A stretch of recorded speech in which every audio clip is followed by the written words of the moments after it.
नमस्कार साथियों, आज हम बात करेंगे RHS BSc nursing entrance exam 2025 के क्वेश्चन पेपर सॉल्यूशन। तो बात करते हैं बायोलॉजी के पोर्शन में 34 नंबर के क्वेश्चन आए थे और फर्स्ट नंबर का क्वेश्चन 67 था। और बात करते हैं निम्नलिखित में से कौन सा कोडोन थियोनिन अमीनो एसिड को कोड करता है। इसका राइट आंसर डायरेक्ट डी होगा, AUG जो मिथोनिन होता है, जो स्टार्ट कोडोन होता है, जो थियोनिन को कोड करता है। बात करते हैं 68 नंबर क्वेश्चन की। निम्नलिखित में से कौन सा मोनोसोमी का उदाहरण है। मोनोसोमी का उदाहरण आपको बार बार पढ़ाया गया है, टर्नर सिंड्रोम, सीधा डायरेक्ट टर्नर सिंड्रोम। बात करते हैं 69, विकास के लिए भ्रूण संबंधित समर्थन किसके द्वारा प्रस्तुत किया गया था। विकास के लिए भ्रूण संबंधित समर्थन किसके द्वारा प्रस्तुत किया गया था। ये डायरेक्ट क्वेश्चन आपको डायरेक्ट बी लगा देना था, अर्नेस्ट हैक्ल। और क्वेश्चन नंबर 17, डीएनए सीक्वेंस जो आरएनए पॉलीमरेज के लिए बाइंडिंग साइट प्रदान करता है उसे कहा जाता है। इसका भी right answer A, promoter site. और 71, कौन क्वेश्चन देखते हैं, कौन सी कोशिका एंड्रोजन के लिए जिम्मेदार होती है। इसका राइट आंसर है लीडिंग कोशिकाएं। और 72 नंबर क्वेश्चन को देखते हैं, डीएनए आनुवांशिक पदार्थ हैं, ये साहसी किसके प्रयोग से आया है। ये मेंडल के, बी वॉटसन और क्रिक, सॉरी ये वॉटसन है, और सी हर्शे और चेज, और डी मेसेल्सन और स्टार। और इसका राइट आंसर सी हर्शे और चेज ने बताया था। और क्वेश्चन नंबर देते हैं 73, मानव जीनोम परियोजना के अनुसार मानव डीएनए में लगभग कितने जीन मौजूद होते हैं। इसका राइट आंसर है 2000 से 20,000 से 25,000 के बीच।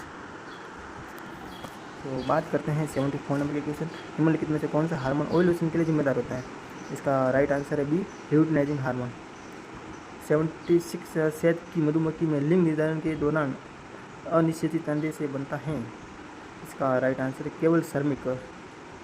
और 77 नंबर का क्वेश्चन, निम्नलिखित में से कौन सा कारक अनुलेखन प्रक्रिया की समाप्ति के लिए जिम्मेदार है। और इसका राइट आंसर है बी, रो कारक। अल्फा, इसको बीटा भी होगा से रो कारक सही है। 78, ट्यूबेक्टोमी क्या है। ट्यूबेक्टोमी डायरेक्ट आपको पता होना चाहिए, फेलोपियन ट्यूब का छोटा हिस्सा निकाल दिया जाता है या बांध दिया जाता है। इसका राइट आंसर है बी। और 79 नंबर का क्वेश्चन, निम्नलिखित में से कौन सा एक ऑटोसोमल गुणसूत्र से जुड़ा अप्रभावी विकार है। मतलब डिजीज होती है ऑटोसोमल गुणसूत्र, आपको डायरेक्ट पता होना चाहिए, थैलेसीमिया। तो बात करते हैं 80 नंबर क्वेश्चन, दो जीन के बीच पुनः संयोजन आवृत्ति और दूरी किस प्रकार संबंधित हैं।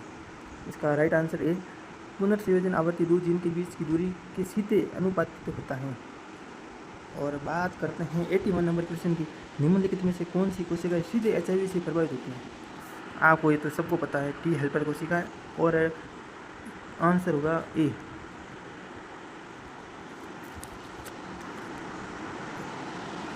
और 81 नंबर का DMA पर निर्भर DNA पॉलीमरेज किस दिशा में नए स्ट्रेन के पॉलीमराइजेशन को उत्प्रेरित करता है। इसका राइट आंसर उत्तर बी, 5 से 3 दिशा।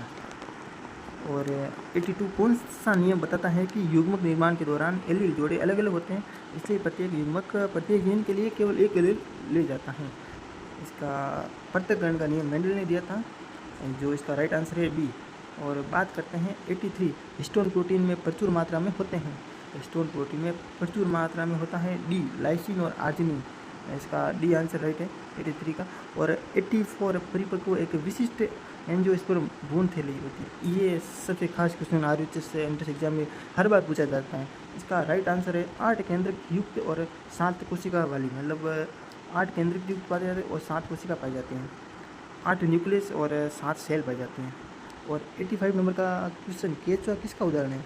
शाकाहारी, मांसाहारी और अपरभक्षी और सर्वहारी। इसका राइट आंसर सर्वहारी, डी। और बात करते हैं 86, वह अंतःक्रिया जिसमें एक प्रजाति को लाभ होता है और दूसरी को ना तो लाभ होता है और ना ही हानि होती है, उसको हम कर्मेस्लिज्म कहते हैं। इसका राइट आंसर है बी। अब क्वेश्चन नंबर देते हैं 87, डोडो पक्षी हैं। डोडो पक्षी एक विलुप्त प्रजाति का पक्षी होता है और इसका राइट आंसर ए। और बात करते हैं 88, डीएनए की संख्या को बढ़ाने के लिए निम्न में से किस तकनीक का उपयोग किया जाता है। अगर डीएनए की प्रतिलिपि बढ़ाने के लिए अपन को PCR ही चाहिए होगा, बाकी तो क्या सदन ब्लोटिंग वगैरह टेस्टिंग होती है, तो इसका राइट आंसर है बी PCR। और 89 का एक ही कार्य के लिए विकसित होने वाली विभिन्न संरचनाएं इस प्रकार के विकास को कहा जाता है अभिसारी विकास। इसका राइट आंसर है बी। और 90 नंबर का क्वेश्चन, साइक्लोस्पोरिन ए निम्न में से किस रूप में कार्य करता है? यह इम्यूनोप्रेसिव एजेंट होता है, इम्यूनोसप्रेसिव एजेंट होता है, ठीक है। और 91 निम्न में से कौन सा एक एक्स सिटू संरक्षण विधि है? इसका राइट आंसर है प्राणी उद्यान।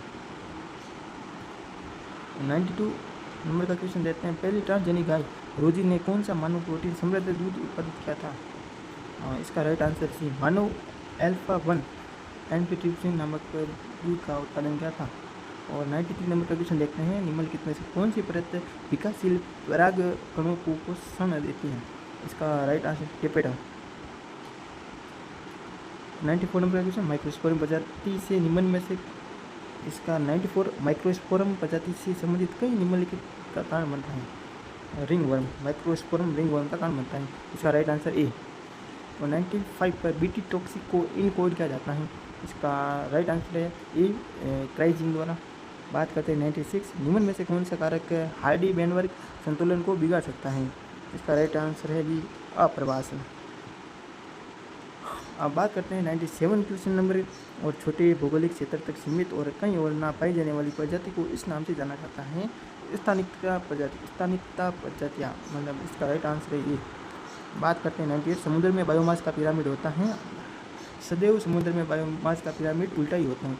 बात करते हैं 99, कोकेन निम्नलिखित में से किस न्यूरोट्रांसमीटर के साथ हस्तक्षेप करता है?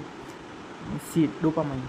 और बात करते हैं 100 नंबर क्वेश्चन, रक्त का थक्का हटाने के लिए इस्तेमाल किया जाने वाला एंजाइम, ये तो सबको पता होना चाहिए, स्ट्रेप्टोकाइनेज। तो हमने बायोलॉजी के 34 क्वेश्चन देख लिए हैं और इसके संपूर्ण सॉल्यूशन भी देख लिए। तो बात करेंगे फिजिक्स के अगले पार्ट में। तो सब्सक्राइब कर दीजिए चैनल को, लाइक कर दीजिए और टेलीग्राम को भी ज्वाइन कर दीजिए। धन्यवाद।